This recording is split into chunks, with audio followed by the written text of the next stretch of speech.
We'll have a moment of silent meditation and pledge to the flag.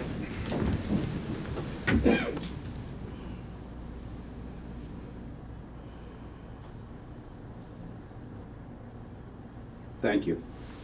I pledge allegiance to the flag of the United States of America and to the republic for which it stands, one nation, under God, indivisible, with liberty and justice for all.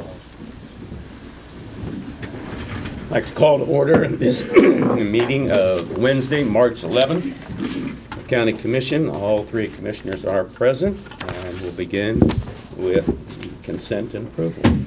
Good morning. Morning. Good morning. We have 16 exonerations for $3,238.04.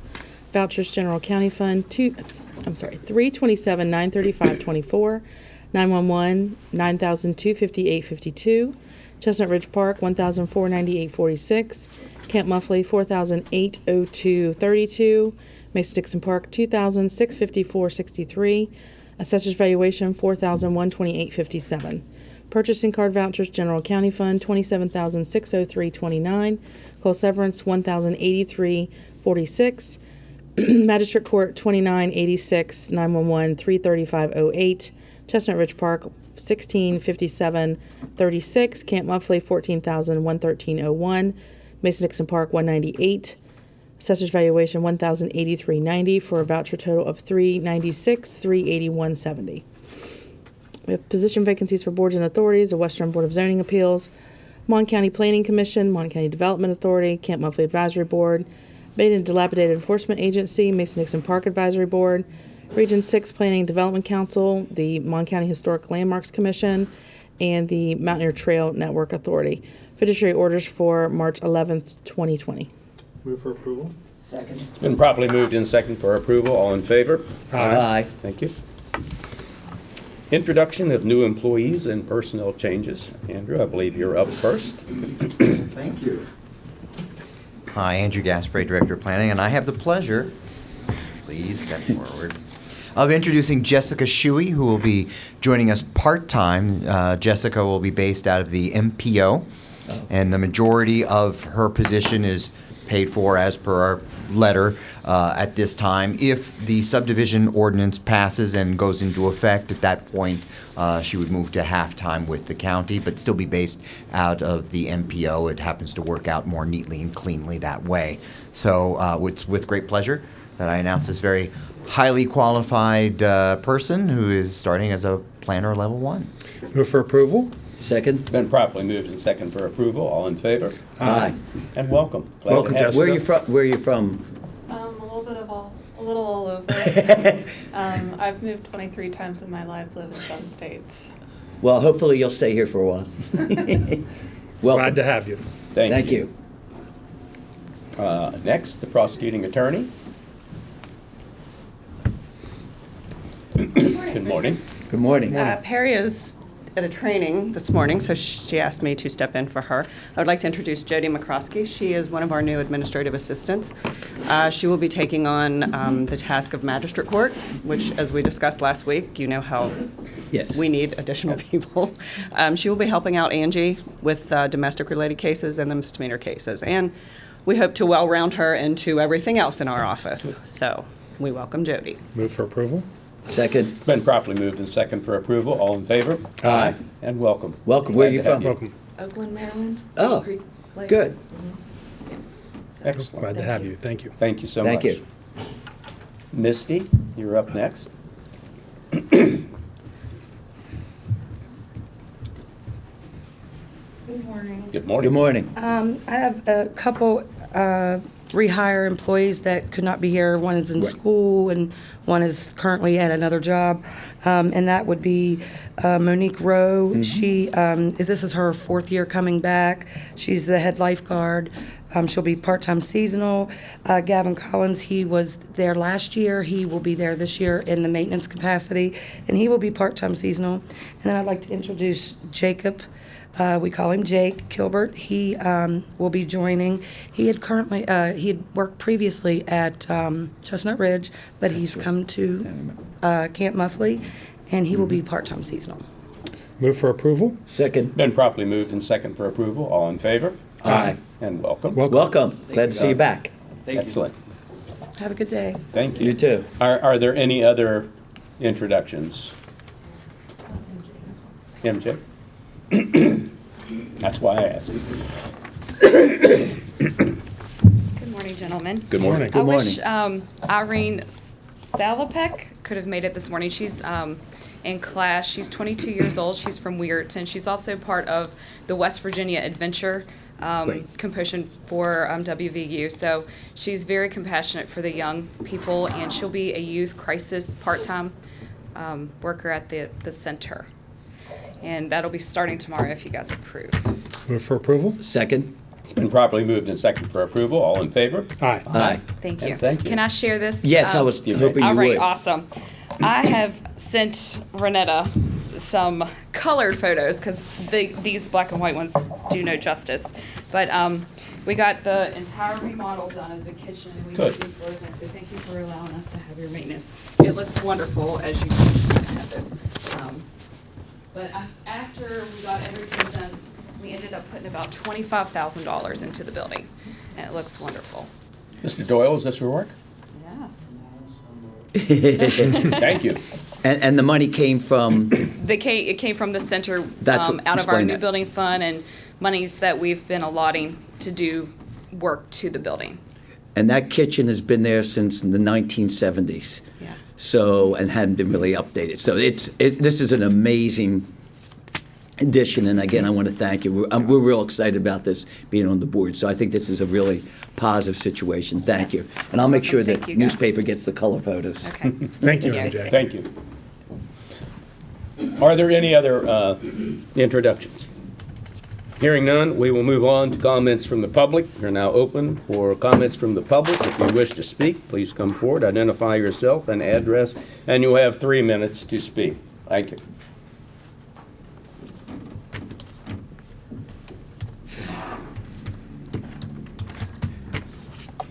Good morning, Lou. Good morning, Commissioners. Good morning. How are you? Sadly, I'm here before you again today because there's a notice in the paper of my uncle's properties of this estate are being publicized by Mr. Pappas as the trustee of the bank to foreclose or to sell on the courthouse square these properties. I don't see how this is possible until this estate is finalized and the new fiduciary commissioner has a chance to rule on the fourth and final accounting of Mr. Pappas, who was also the executor, also the attorney for the estate, also this and that and the other. And yet I can't find legal representation in this whole state because of conflict of interest in most cases, and or a $100,000 retainer fee they wish from me to be able to proceed. I think this is very uncommon that I have no legal rights in this matter. That on this date, it got to my attention because on March 26th is the date he proposes that this sale will go on, which will mark the 11th anniversary of my uncle's death. And I'm waiting patiently because I have over $200,000, again, as you all are well been made aware of my own money that kept this administration going during the course of this time. And on August 13, 2009, a deed of trust on 417 Holland Avenue has never been relieved, nor have I ever signed off on, and have always objected to the sale of, and yet we're still not getting to a conclusion. And I think a status conference or some kind of a hearing needs to be made so that all the heirs, I'm only a 10% heir of his estate, although I'm the executor of the 2005 will, which in 2014 found the 2006 will to be invalid. And I don't know why we're proceeding on a 2006 will to this date whenever the property should have been returned to this estate as it states in the law. So I need any help you can give me to put a stay on this until we have this resolved. And as the courts have given back to the county commission, that it's for you to be able to acknowledge, to find out if Keith Pappas's fourth and final accounting is even to be approved and to move forward. And that was on the 2006 will is what the fourth and final accounting is for. So I'm really kind of, after learning so much over the past 11 years in the legal system, it's flawed when it comes to estates, and we need to get a handle on this. for many people, not just the Arthur P. Scottrell estate, but for many estates. And I appreciate anything you'll do. Thank you. Thank you. Is there anybody else that wishes to speak? Hearing none, we will close comments from the public.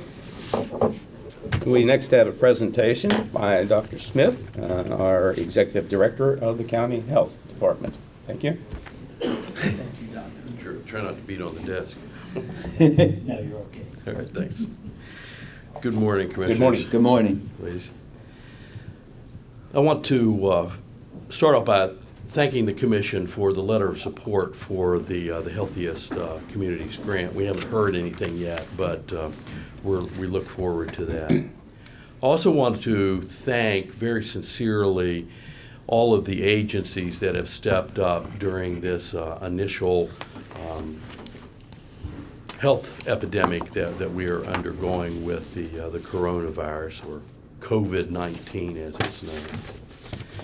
I think it's one of the advantages of being in a rural environment is that we don't have a lot of excess partners, and so we've learned to work together well with smaller numbers in the same sandbox. And I want to reiterate that the score remains 0, that there are no cases of coronavirus in West Virginia as we speak. That's not to say that it may not come at some point in time. I appreciate what West Virginia University has done in going to online and having an extended extra week of recess. I think that will help with potential transmission as people come and go from spring break and such. I know that this is all hardships, and they have to weigh in the impact of this. On our side of the fence, if you will, we have established a joint information command. And it's not just going to be the word according to the health department, but we've invited the other health agencies here in town. And so we had the initial meeting yesterday at the health department that included the Board of Education. We had 911 and emergency management, both West Virginia University hospitals as well as the university itself, where it was represented, Mon General, as I mentioned. We had Health Right and Mountaineer Area Rescue, of course the Monongalia County Sheriff's Department, West Virginia University Police, and the focus is to have a joint message and to try to eliminate any of the fake news that invariably gets posted on social media, so that there's a unity, everybody is aware of the current status, and that will be meeting twice weekly, and we're trying to use today's technology. Everyone's busy, and we're going to go to a virtual command so that people can do this through emails and call in. In addition, we have reviewed the salient portions of the West Virginia Code and the Code of State rules regarding quarantine and isolation, and what powers that there are that rest with the Board of Health and the health officer, and then the state health officer. And as a preemptive move, we met with Chief Judge Skidare yesterday afternoon. She was gracious and allowed us to bring to our attention what the existing code looks like. And it's been my thought that on a holiday weekend at 5 o'clock is not the time to try and introduce yourself to someone. And so if we get to the point where we need to have quarantine and isolation and perhaps even involuntary quarantine, we may need law enforcement. And so the next move is to meet with the county sheriffs to make sure that we're all on the same page. And then lastly, I want to thank Jimmy Smith, because he's been very foresightful and moving forward. And so we also have a unified command for using the National Incident Command System, is that he has within his shop the ability to have a virtual command, and so all of the major players will be able to have a unified view of what's going on currently, and then be able to put resources to impact things. And so I think that is the essence of my report. The thing that the school board is concerned about is at what point in time do they consider calling off? And so internationally, what we know is that many countries are looking at a 15% absentee rate as a checkpoint, as a mark. If there's 15% call off, is that the time for schools to close? Maybe you go to 20%. These are things that are in discussion right now. But then if the kids can't go to school, then the parents need to stay at home, and that has a negative impact on, the economy of the area. So all of these decisions are not whimsical, but we're trying to weigh out what are the best actions. What we also have seen on the national front, or excuse me, the international front, is that Germany got out in front of this and was acting quietly during December. And everyone, they were doing lots of testing and lots of quarantine, and they have yet to reach 1,000 cases and have 0 deaths. Just south of the Alps is Italy, and now you have 86 million people in quarantine, thousands of active cases, and hundreds of deaths. So we see that there is a pattern to trying to get out in front of this. Our thought is that we will continue to try and get as much testing done. The state is now live with their testing. So samples will go to South Charleston, the Office of Laboratory Services, and we should be able to get them back in a 24-hour period. And, you have to take into account the transport time to Charleston, but then it takes approximately 6 hours to run the test itself. So we're working towards trying to keep the ship off the rocks and to, be proactive and not reactive. And that's my report, but I will entertain any questions. Just out of curiosity, how many have we had tested? Here in Mon County, we have tested, we tested 2 yesterday, Okay.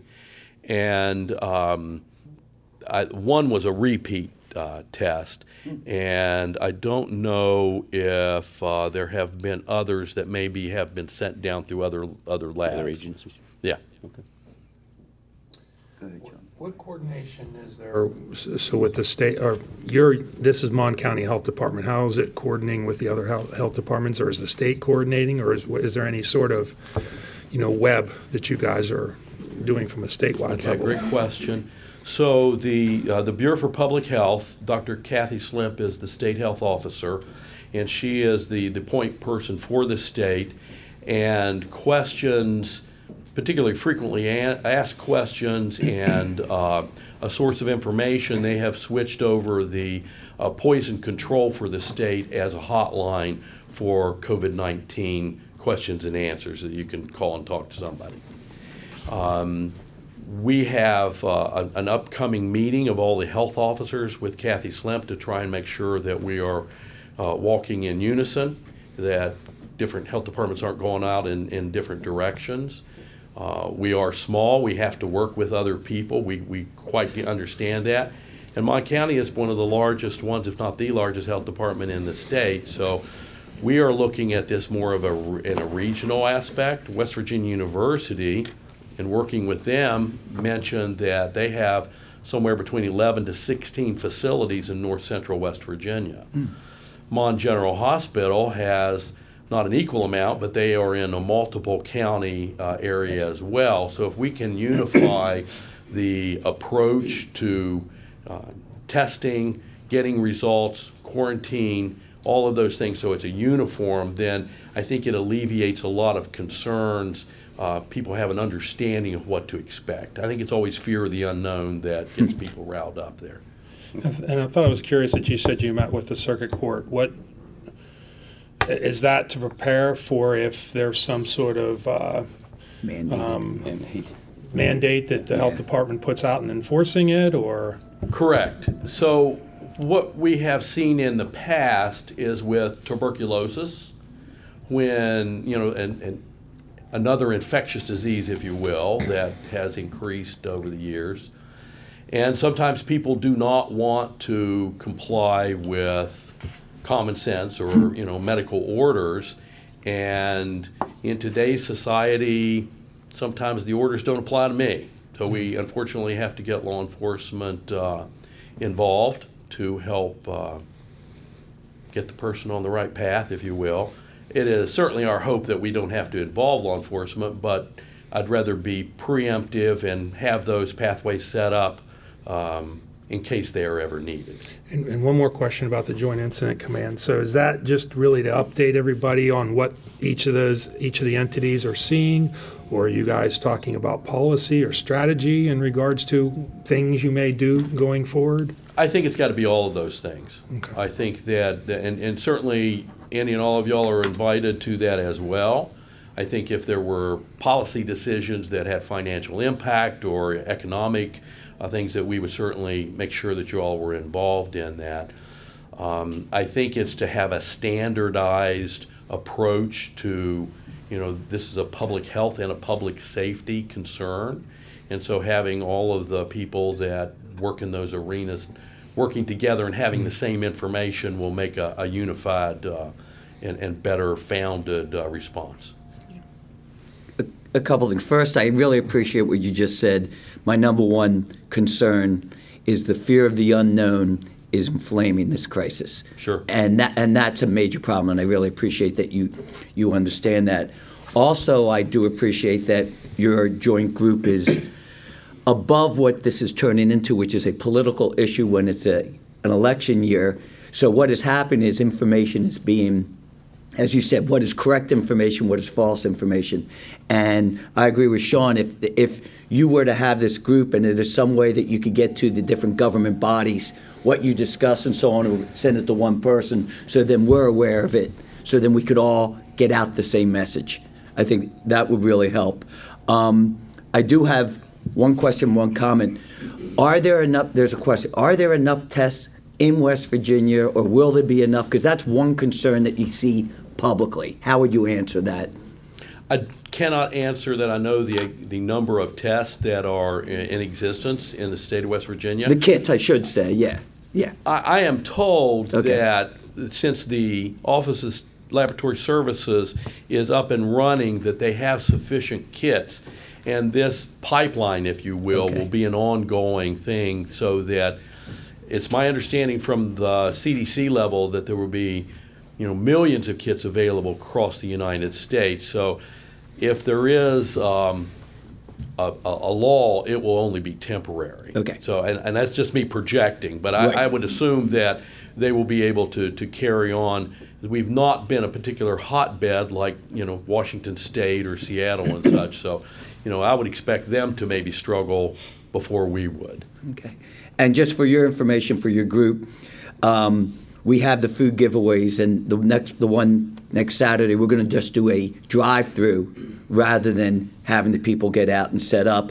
But we also wanted you to know that we are also preparing, if the schools do close, that we are now planning areas where, like we did during the teacher strike, areas so that the food can get to those who need it, especially in the school system. So we wanted you aware of it, and once we find something out, we will send it to you so everyone has that information. So we're preparing for the worst case scenario. Understood, and Okay. I think that certainly is wise. And I wanted to go back to Yeah. Commissioner Sikora's question. So there are conversations back and forth with the state on daily basis, and I am in constant contact with the executive level of West Virginia University as well as Mon General, and so we touch base fairly continuously so that we don't let anything get out in front of us. I didn't know if that answered your question. Yeah, that's Okay, great. great. Well, we appreciate being on top of it. I mean, that's... Well, we're trying. Yeah. Balancing on that ball Knock there. on. I think the public, you, Dr. Smith. the public needs to be aware that Yeah. Absolutely. we are concerned, but we are not trying to make sure that this situation doesn't get inflamed Right. as it has in other places. So I agree, do care. would reiterate that there will be more people die from influenza this year than from coronavirus. We understand. Yeah. Hopefully the next 90 days will tell the tale. Thank you very much. Thank Thank you. you. Appreciate it. And could we have multiple, I mean, when you see fit, multiple updates when you feel it would be good? Okay. Absolutely. I'm going to run. Thank you. Okay. Thank you very much. Colleen, do we have grants? Thank you. First, I have requests for reimbursements. The first one is for the VOCA grant in the amount of $6,902.72. The second one is the Governor's Highway Safety Program, impaired driving in the amount of $5,693.43. And another one from Governor's Highway Safety Program in the amount of $950.35. And then I also have the Emergency Management Performance Grant contract. They were awarded $115,911. You also have to sign the Equal Employment Opportunity paperwork, and then also the financial contribution request certification. Move for approval. Second. Been properly moved and second for approval. All in favor? Aye. Thank you. Get these a little bit later. Correspondence. Levy report from Mon River Trails Conservancy. Pretty self-explanatory. Yes. Is there any other correspondence? No, sir. Okay. Is there any unfinished business? No, sir. Hearing none, we'll move to new business. A, to consider for approval the proposal submitted by DQE Communications for Metro Ethernet and Internet service for the Monongalia County Election Center. So moved. Second. It's been properly moved and second for approval. All in favor? Aye. B, consideration to approve items submitted by Carrie Blaney, County Clerk, regarding the 2020 primary election, polling locations, poll workers, emergency absentee voting policy, and early voting locations. Move to approve. Second. Been properly moved and second to approve. All in favor? Aye. Thank you. C, consideration of requisition number 39 for the University Town Center Economic Opportunity Development District subaccount. Request is for $343,127.08. And this is the regular excise tax deposit, less the statutory lien and less the administrative fee. I move to approve. Second. Been properly moved and second for approval. All in favor? Aye. D, consideration to approve a letter to Comcast Communications regarding the inclusion of local broadcast channel WVUX-LD on cable systems. Move to approve letter and resolution as presented. Second. It's been properly moved and seconded. All in favor? Aye. E, to consider renewing the lease agreement by and between the Monongalia County Commission and the Monongalia County Board of Health for certain parcels of real estate situate in the 7th Ward of the City of Morgantown, described as the Health Department building and parking lot at 453 Van Boers Road and the former nursing dormitory at 1000 Elmer Prince Drive and parking lot. This is a renewal of the current lease that allows the health department to sublease that property, and the renewal is for 3 years so that it can tie in with the DHHR lease. So I move that we approve it. Second. Been properly moved and second for approval. All in favor? Aye. Aye. And F, consideration to provide additional funding to Arts Monongalia for building repairs. Move for approval with discussion. Second. Basically, this is more informational. The City of Morgantown and Monongalia County are each putting in an amount of money because there are some concerns about the building, and until we know what they are, to hire an architect, you don't know how to resolve the issue. And both the city and Mon County believe this is an important endeavor. I just wanted to clarify that. And it is in the amount of $12,500 Right, sorry. that each body is putting up. Correct. So that we can actually have them begin on this problem now rather than wait Right. until the next fiscal year in July. So it's Yes. been properly moved and second for approval. All in favor? Aye. Thank you. Seeing no other new business.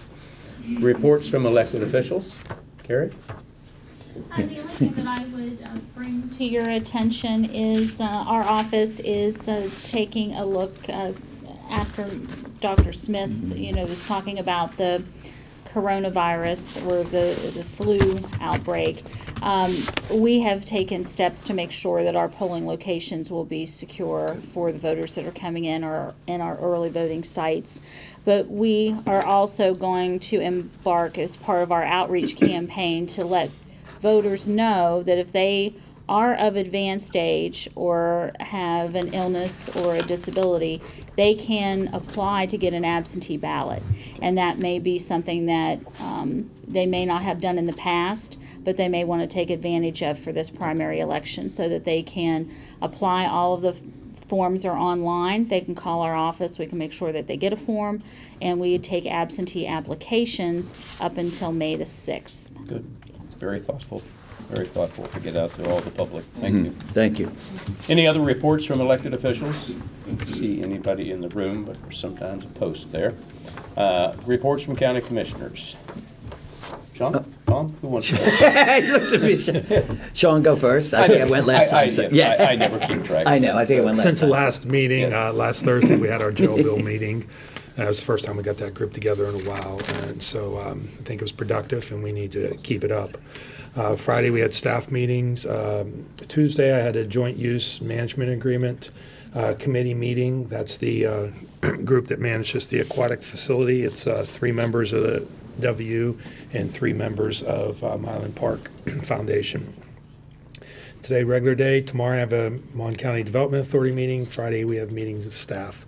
Dr. Smith left, but I want to thank him for his efforts. As we all aware, anytime there's some epidemic or anything like this, it falls on the local health department to kind of take the lead. And as always, they're in front, up in front, in charge, and not in charge, working with everybody, but they're up in front, informed, and keeping us all informed. So I really appreciate all his efforts.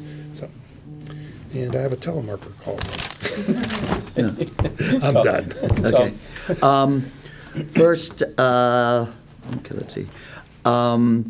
Realizing that WVU is extending their vacation, I know that will be an economic impact for this community, and I'm just asking people to go to local businesses and keep supporting them. I think that's going to be very important.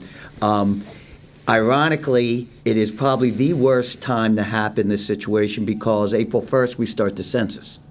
And I have been in touch with the director of the Northeast region who is coming up here tomorrow to discuss it. If WVU's out, I'm seeing if she could talk with WVU officials to see if there's some way, since they're going to be using the internet, that we could send them some messages and get them online so they can fill out the form while they're home working on their studies. So, I mean, we really need to make sure that we make sure that people do fill out the census. So this is just one other thing that I do want to say.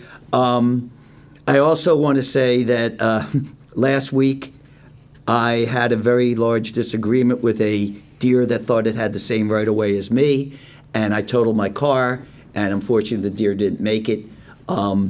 But I have a new understanding about please be careful when you drive and looking for deer at this time. I'm very fortunate, and I know we've had numerous cases along that lines, and I just want to thank everyone for their support. Thank you. Last Thursday, it was my privilege to read the Lorax, one of my favorites, at Cheat Lake Elementary School. Monday, our Extension Services meeting was held to present the budget that actually will be presented later today and to evaluate personnel. Yesterday, Mr. Doyle, Ron Lytle, and I met at Camp Muffley on a search mission for something that was placed at the camp back in 1976. I'd just like to thank both of them, especially Bobby and especially Ron, for giving of their time on this particular effort.